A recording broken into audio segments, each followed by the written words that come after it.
So how can you make sure that your verbal and your nonverbal cues are in sync when you're giving an important speech or presentation? Let's face it, we've all seen people standing and speaking and giving great information, great ideas, but they look like they are in a hostage video and they're reading and their hands are frozen. Horrible. They're not moving at all. They just seem scared, uncomfortable, nervous, and frankly, it's amateur hour. We've also seen people do things like this. Well, in my presentation today, I'm going to give you 3 very important points. And in that, and the hands are totally out of sync. They look ridiculous. They look weird. You don't want to do that.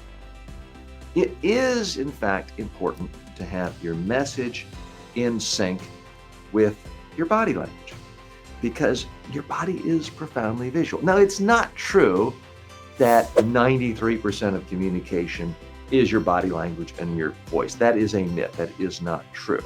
But what is true is if you're saying one thing and your body language is completely contradictory, your body language message will dominate. If I come out on stage and talk to a group and I start off with, I'm very happy to be here today. Thank you so much for inviting me.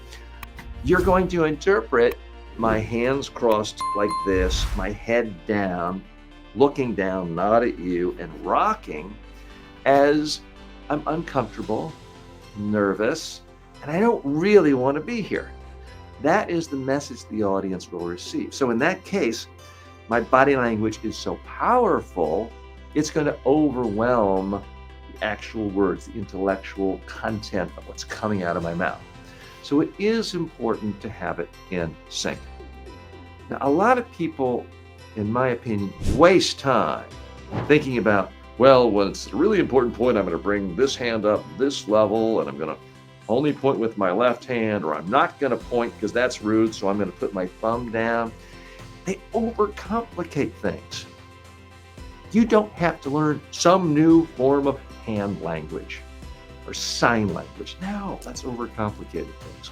All you have to do is to move your hands and your face and your body the way you do all day long when you're talking one-on-one to a friend, a family member, a colleague, a group of friends at a restaurant. All of us as human beings, when we talk, when we communicate, are doing things with this, with these, with this. We're constantly moving.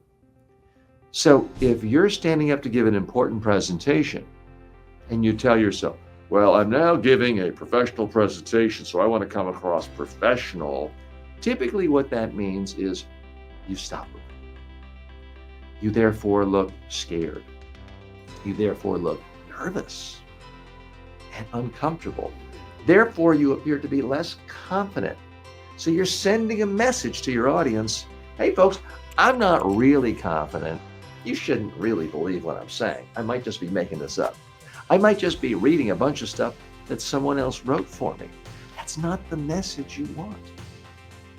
You want to convey confidence. You want your body language to not contradict your message, but to complement your message. You want everything to be in sync. Now, the easiest way, not the funnest way, but the easiest way to get things in sync is you need to practice your presentation on video. And you need to look at it and you need to figure out, what do you like?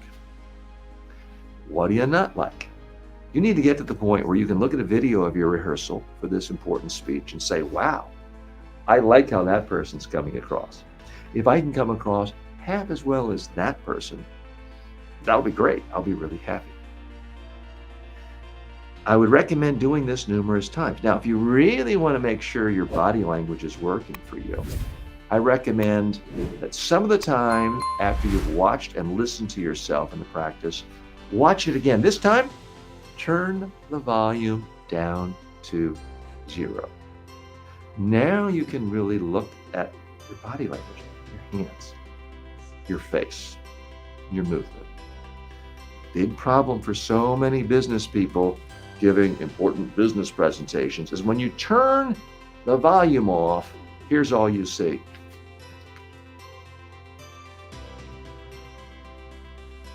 It's nothing moving but your lips. And because of that, it's boring. Nothing seems more important than anything else. And it becomes monotone. It's too consistent.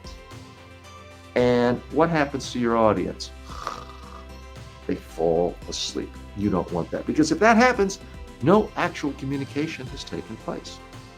So this is why it is essential that you get things in sync. You want movement. Now, am I suggesting you've got to be wild and crazy and running around like some talk show host running through the aisles to get to? No. You don't have to run around. You don't have to do anything crazy. You don't even have to move your feet, although in general, if it's a larger audience and you're on a stage, that is a good thing. But you do need movement, even if you're behind a lectern. And I'm not a big fan of getting behind lecterns, but sometimes you might have to. You can still move from the waist up. You can still lean in to make an important point. Your hands can still move. That's why you don't want to put your hands in your pocket. If I do this the whole time, it's not going to have the same impression on you. If I do this, this looks really weird and artificial and contrived. If I do this, I might just be cold, but it also looks like I'm bored or annoyed or unhappy. And maybe someone is interpreting it the wrong way, but the problem is they are interpreting it, whether they realize it or not. When people are talking and they're passionate about something, and they're sincere and they're confident, typically their hands are moving. Think the last time you were at a noisy sports bar and you're with your friends and you're cheering for your favorite team, and your team just scored a goal or a touchdown or some major score. How many people then say, wow, did you see that last play? They really scored well. No, that's not what people do. It's like, hey, did you see that? We did it. Hey, high five. There is movement. I'm not suggesting when you're in the middle of giving an important financial data speech, you have to be high-fiving. No, please don't misconstrue it. But I do want your hands free. I do want them moving. The second your hands freeze, guess what else freezes? Your body. You're no longer moving your body. Your head is likely to freeze. Your eyebrows are likely to freeze. So nothing is moving but your mouth.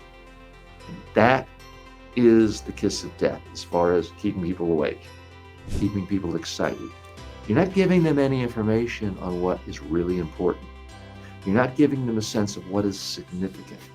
In order to do that, you have to use all of your powers of communication.